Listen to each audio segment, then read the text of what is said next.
دیکھیے یہ بہت کام کی حدیث ہے عورتوں کے لیے کہ کوئی عورت کسی عورت سے ملنے کے بعد اپنے شوہر سے اس کا حلیہ نہ بیان کرے گویا کہ وہ اسے دیکھ رہا ہو۔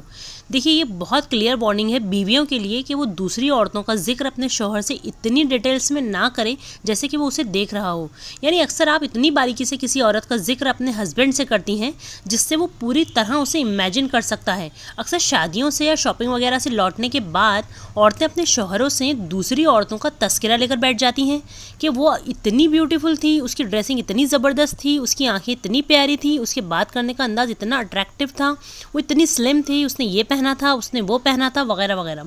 اس سے ہوتا یہ ہے کہ آپ تو اپنی دھن میں دوسری عورتوں کی ڈیٹیلز اپنے شوہر کو بتا دیتی ہیں، مگر وہیں وہ اس عورت کو آپ کے بتائے ہوئے حلیے کے مطابق امیجن کرنا شروع کر دیتا ہے، اور کہیں نہ کہیں اسے وہ عورت اپنی بیوی سے زیادہ اچھی معلوم ہونے لگتی ہے، اور اس طرح ہماری بہنیں اپنا ہی نقصان کر لیتی ہیں۔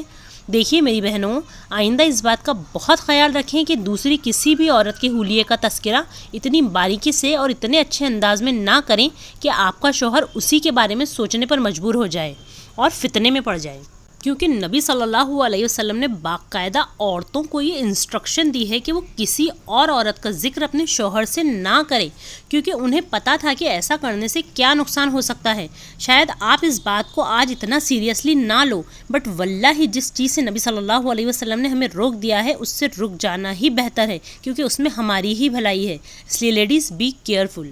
بلکہ آپ ایک کام کیا کریں کہ جب بھی کسی فنکشن یا شادی وغیرہ سے لوٹیں اور اگر آپ کا شوہر خود سے آپ سے کسی عورت کے بارے میں پوچھے تو آپ کہہ دیا کریں کہ آپ سے زیادہ حسین کوئی نہیں تھا وہاں، سب پھیکے پھیکے سے تھے، اور جتنی حوروں والی کوالٹیز ہے وہ آپ اپنے آپ میں ہی بتا دیا کریں، اور اپنے شوہر کو اچھے سے یہ جتا دیا کریں کہ کسی اور کے بارے میں زیادہ سوچنے کی زحمت نہ کیجیے اور اپنی حور جیسی بیوی کے بارے میں ہی سوچتے رہا کریں۔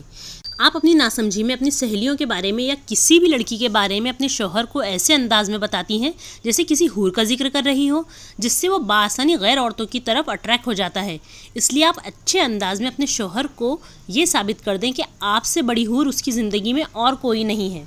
دیکھیے میں اپنی بہنوں کو یہی ایڈوائز دوں گی کہ اپنے شوہروں کے لیے تیار ہوا کریں، ورنہ آج اتنا فتنہ پھیلا ہوا ہے کہ آپ کا شوہر آسانی سے دوسروں کی طرف مائل ہو سکتا ہے، اور ہو رہا ہے۔ آج آپ دیکھ رہے ہیں کتنے ہسبینڈ وائف کے رشتوں میں دراڑیں آ رہی ہیں، رشتے ختم کر دیے جا رہے ہیں، صرف اس لیے کہ شوہر باہر بے پردہ اور خوبصورت دکھنے والی عورتوں سے اٹریکٹ ہو رہے ہیں، اور گھر میں وائف کو پوری طرح اگنور کیا جا رہا ہے۔ میری بہنوں، جن چیزوں سے شوہر باہر کی عورتوں سے اٹریکٹ ہو رہا ہے وہ یہ ہیں کہ وہ بہت زیادہ بیوٹیفل ہیں، خوش مزاج ہیں، ہنسمکھ ہیں، خوش لباس ہیں، اور بہت زیادہ محبت کرنے والی ہیں۔ یہ سب چیزیں اسے باہر کی عورتوں سے مل رہی ہیں، اس لیے ایک بیوی کو چاہیے کہ وہ خود یہ سب کوالٹیز اپنے اندر پیدا کر لے۔ اور آپ کو تو حکم دیا گیا ہے کہ شوہروں کے لیے زیب و زینت اختیار کریں، مگر ہمارے یہاں عورتوں کا حال یہ ہوتا ہے کہ وہ گھروں میں اتنے برے حال میں ہوتی ہیں، مگر جب کسی فنکشن پر جانا ہوتا ہے یا کسی فرینڈ یا ریلیٹیو کے گھر جانا ہوتا ہے تب وہ اچھے سے میک اپ وغیرہ کر کے اچھا سے لباس پہن کر تیار ہو جاتی ہیں۔ یعنی پورا معاملہ ہی الٹا ہے، جس کے لیے آپ کو تیار ہونا ہے اس کے سامنے آپ فقیرانہ حال میں ہوتی ہیں، مگر دوسروں کے لیے زیب و زینت اختیار کر لیتی ہیں۔ اس سے ہوتا یہ ہے کہ آپ کا شوہر آپ سے بدظن اور بیزار ہو جاتا ہے۔